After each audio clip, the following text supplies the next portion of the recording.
So I want to share with you today a little story around this topic, the topic of success psychology, if you like. And this goes back to the 1940s or so, when a guy called Albert Hahn presented a lecture to a group of colleagues about the common denominator of success. And in this lecture, he was involved in the insurance industry. He worked with the Prudential Insurance Company of America at the time, and he inherited a team to manage and to get very good results from this team. And while he was experienced in his industry, he realized very soon into this experience that he didn't really understand a lot about the topic of success or success psychology. So like any good scientist, he went and did some research, and he read some various dissertations, autobiographies, other research areas into this topic, and he found a number of interesting insights. And we all know that, if you ask anybody about the topic of success, what does it mean to be successful in the industry that we work in? Many people will say to you, well, okay, it's hard work, so you have to work hard at your vocation, at your profession, in order to see good results. And that's true to a large extent, but he found that there were other interesting themes emerging as well, because he also saw people work very hard and achieve great results, and he saw many people work very, very hard and not achieve very much results at all. So it's not a given that if you work hard, you get the results that you want. But he found that success is an unnatural phenomenon. And when I say unnatural, it means, when we see a successful person or a successful organization, we typically will only see the good parts. We don't see the sacrifices. We don't see the pain, the obstacles, the nightmares, the late nights, the long hours, the real sacrifices that people make or that professionals make, organizations make to achieve success in their field. So it's an unnatural thing. And for many human beings, because it's an unnatural thing to make these sacrifices, we tend not to do them. But the most successful people do these things. So they're willing to do go through the pain, make the sacrifices to be successful. Human beings are also innately or inherently resistant to change. We don't like change. We don't like changes to our routine. We like certainty. We like schedules. We like routines. We like safety. We like security. So we're naturally resistant to change. And if somebody comes to you with an idea to say, okay, if you follow this course of action, I think it will benefit you, people are inherently, resistant to that change. Even though if they made the change, it would benefit them greatly, we're just by nature resistant. And so with this research, Mr. Gray found that, the common denominator of success is typically what the most successful people do is they do the things that failures don't like to do. And when I say the word failure, I don't mean it in a derogatory fashion. I mean, everybody here in our industry, we walk between two lines every day or every week. We walk between a success line and we walk between a failure line. And hopefully most days we're operating close to the success line, but some days we will operate close to the failure line. And failure is also part of success. I mean, my best lessons were learned after periods of failure. So failure teaches us things also. But the most successful people are the people at the top of their industry, in the top 5%, 1%, whatever. They will do the things that failures don't like to do. They will make those sacrifices. If they're in sales, they form good habits that get them good results. So successful people tend to focus more on, pleasing results, whereas unsuccessful people, let's say, focus on pleasing methods. They do the things they like to do, but successful people will do the things they don't like to do. That doesn't make them any different or better. They just do them anyway, even though they also don't like the things that they don't like to do, but they do them anyway.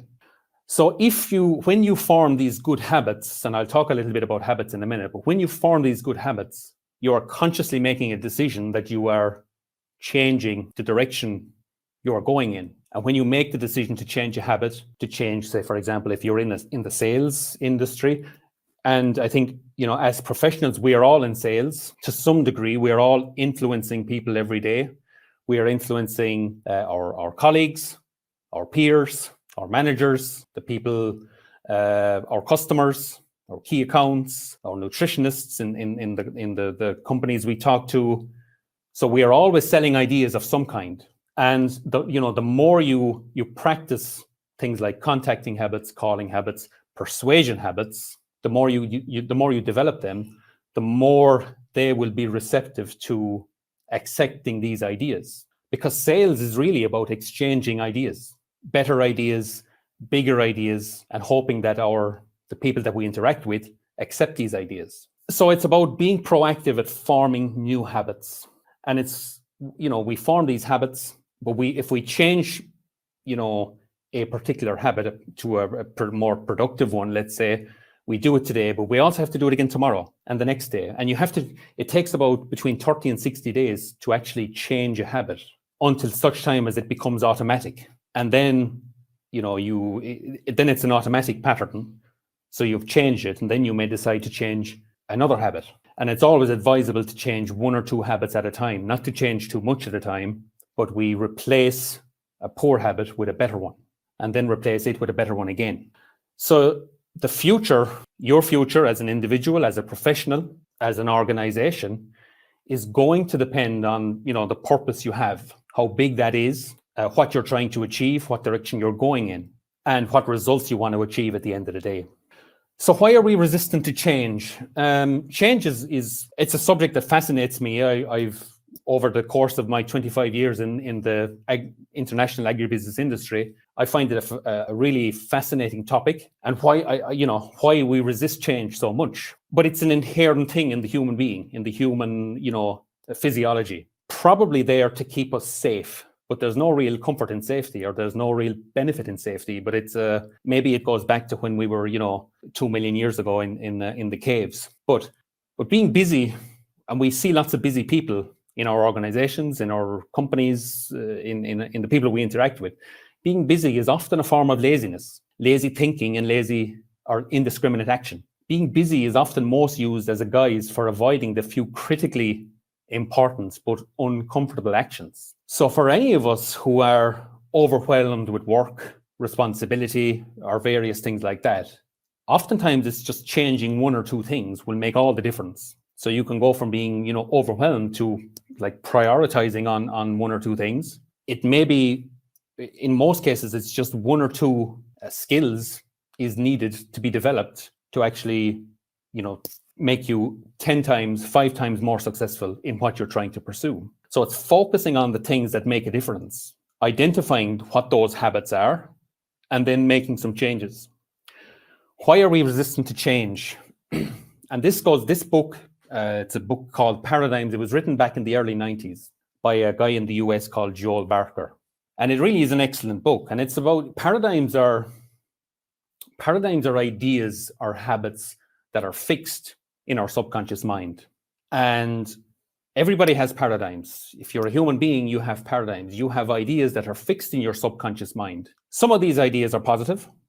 Some of these ideas are negative. Some of these ideas, benefit us greatly. Others hold us back. And the subconscious mind is, there are many parts to our mind, but the subconscious mind is like the computer, the hardware on a computer. And it stores all the information we have taken on board, since we entered the human race. So all the information is there, and the subconscious mind is also something that it has no ability to reject any information. So we are bombarded every day with ideas, media, social media, all these negative ideas coming at us. They go into our subconscious mind. And the important point here is that it's the subconscious mind that governs our behavior and ultimately governs our results. Now, the conscious mind is the thinking mind, and that's where all the knowledge, the intellectual knowledge that we gather is stored. But that information doesn't govern our results or our behavior. That comes from the subconscious mind. So an example of a paradigm, we'll say, would be learning a new language. You form a paradigm by repeating ideas onto the subconscious mind. That's how children, as aged as young as 3 or 4, can learn 5 or 6 languages. When they're surrounded by the language all the time, they learn it, they absorb it like a sponge, and it becomes fixed in their subconscious mind. And that continues right throughout life. But paradigms keep us stuck. Negative paradigms keep us stuck. And that's why the behavior of people doesn't change from year to year, because the paradigm, which is fixed in the subconscious mind, controls the behavior, controls the results. So if you want to change your results, if you want to go in a different direction, create better results, you have to change the paradigm first. You can change a paradigm the same way it was formed in the first place. You replace it with a new paradigm, new ideas, repeated over and over again, and you can, form that new habit in your subconscious mind, which will change your behavior and change your results. So this is a fascinating topic. So having said all that, the main thing is to keep the main thing the main thing. This was a quote by Stephen Covey, who wrote some years ago. And that's our ability to focus. Because nowadays we are so distracted, overwhelmed with all, thousands, tens of thousands of messages coming at us every day of the week. It's very hard for people to actually remain focused in our work, in our different activities. And there are some reasons for this, but one thing you can do is you can learn to develop your focus, or learn to develop the ability to focus and to concentrate. And a mentor of mine told me one time, if you put a little dot on the wall at home, little pencil dot on the wall, and just learn to look at it and fix your vision on the dot for as long as possible. Now, at the beginning, you might be only able to do it for a few seconds, but after a while, your mind will wander, and you need to bring it back to the dot again and keep focusing on that. We have intellectual faculties within our mind, within our system, that we can use. But because we're so distracted all the time, it's very difficult to use those intellectual faculties. But one of those intellectual faculties is the ability to focus. It's called the will. And the will enables you to focus one idea to the exclusion of all others. So when you are focused on something, you shut down the senses, you stop listening to the distractions from outside, and you focus your attention on that idea. And when you do that, you receive ideas, from infinite intelligence, from wherever, on how to take yourself to a higher level, to change your results, to form those new habits that are going to take you to the next level. But the main thing is to keep the main thing the main thing. Stay focused and learn to focus, because by shutting down those senses and all that noise that's going on on the outside, you can change the results on the inside. So this is what Mr. Gray found out in his research. It's by helping his team to become focused, to focus on the priorities of their business, of growing the business, and of being successful. And when you see your team be successful, well, then you're also successful. So there's the law of cause and effect. Ralph Waldo Emerson said one time, the law of cause and effect is the law of laws. It's also called the law of sowing and reaping. And so for every cause, there is an effect. So if you plant a seed in the ground, you will reap a harvest later. And our mind is a similar thing. You want to plant the right seeds in your mind, the treasury of your subconscious mind. I think it was William James said many years ago, you plant those good seeds in your mind and you will reap a fruitful harvest later. But I go back to my previous slide. You need to keep the focus, keep the main thing the main thing. Now, if you take a golfer, they are trained to do this. So if a golfer has a bad shot on the golf course, they are trained to immediately forget the bad shot, go on the next tee and hit another good shot. So they don't let the past control their thinking. So they focus on the essential, and anything else is incidental. Now, in any endeavor you go on, if you want to be successful, if you want to achieve a big goal, if you have a big purpose that you want to bring to the world and make it happen, you want to focus on that. But you also need to understand that there will be obstacles, as we've discussed, or other speakers have mentioned so far in these lectures. Obstacles are part of the course. They are there to teach us things, but we can overcome them. But you can't have one without the other. And it's like the success story again. We only see the good bits, but there's a lot going on underneath that we don't see. But those things are also really, really important.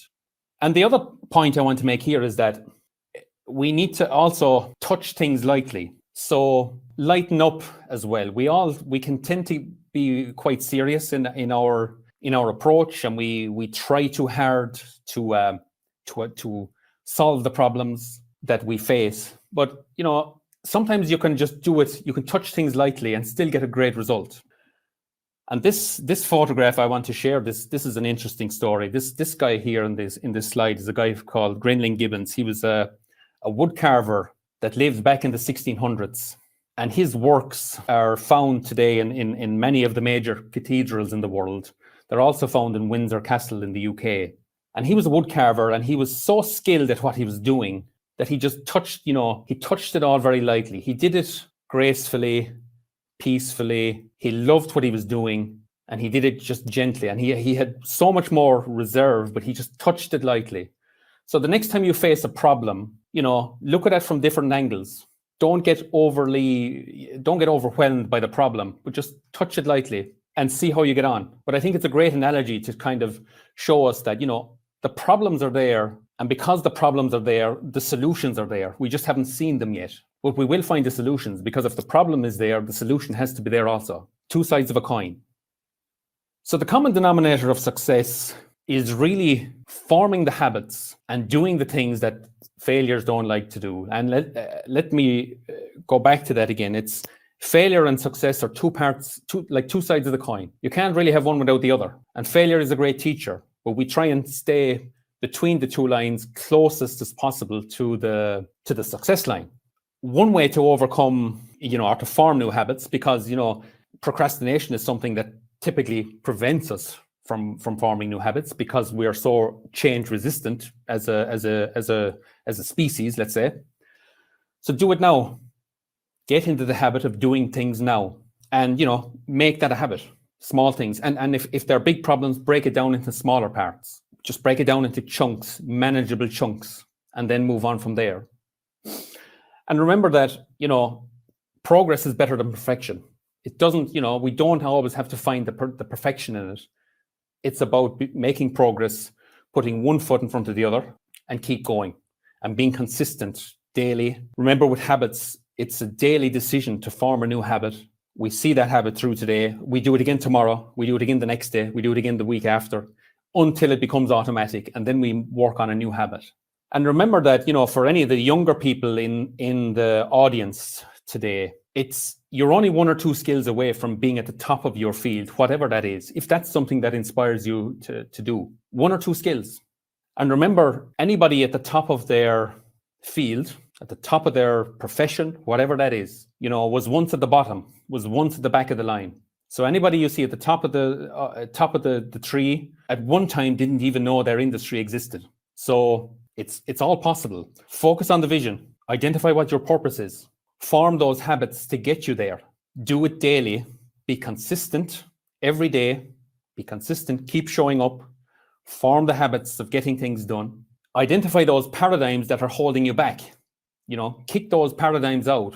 Find a coach who can help you. It's very difficult to manage these things, on your own. You need somebody to guide you, to mentor you, or to coach you. But progress is better than perfection. And one foot in front of the other every day, and you will get there.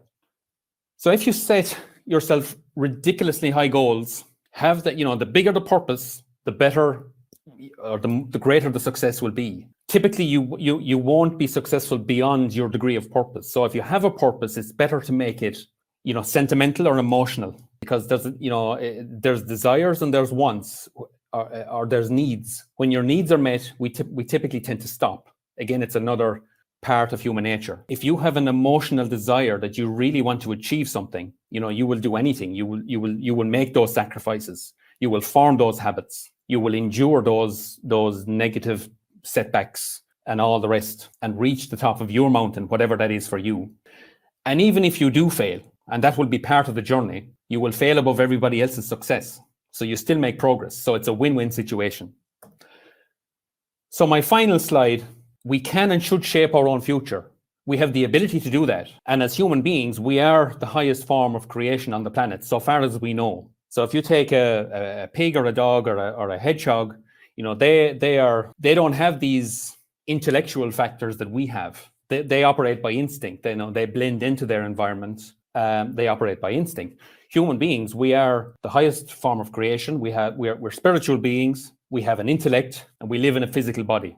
but we can shape our future. We can go in the direction we want to go in and chart our course and reach the top of that mountain, whatever that is for you as an individual, as a swine professional, as an organization. So the sky is the limit.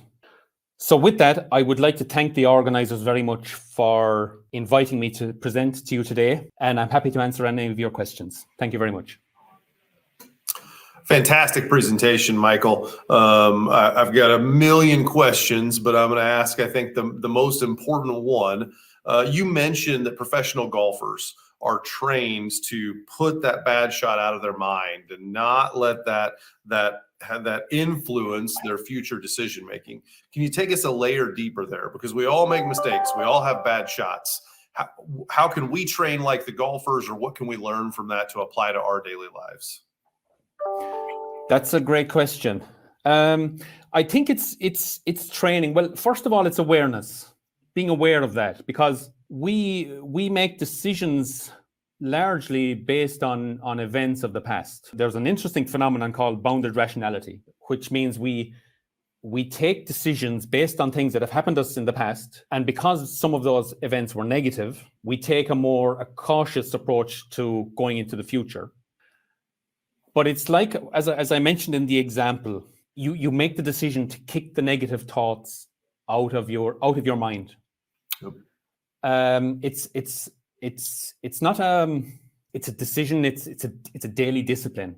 If I could, I have something here I'd just like to share. This is a magnifying glass. I hope you can see it. Or sorry, it's an egg timer. The top part here, where the sand in is the future. The piece here in the middle is the present, and this piece here on the bottom is the past. The past is gone. It's gone. You can't change the time you got out of bed yesterday. So you just forget that. We don't know how much time we have left in the future, but we can control what we do now, the present moment. So when you get up on that golf tee, you say, okay, I'm going to hit this. I'm going to hit a great shot, and you hit the good shot. So it's a decision, and it's an awareness, and it's practice. Outstanding. I think the Stoic philosophers would have been very proud of your presentation, Michael. You did an amazing job of laying out the principles of what you can control, what you can't control, but ultimately do everything you can to influence your future, because that's all you can control. Correct. Thank you for being with us, Michael. Really appreciate that. Very inspirational and very good information. My pleasure. Thank you very much.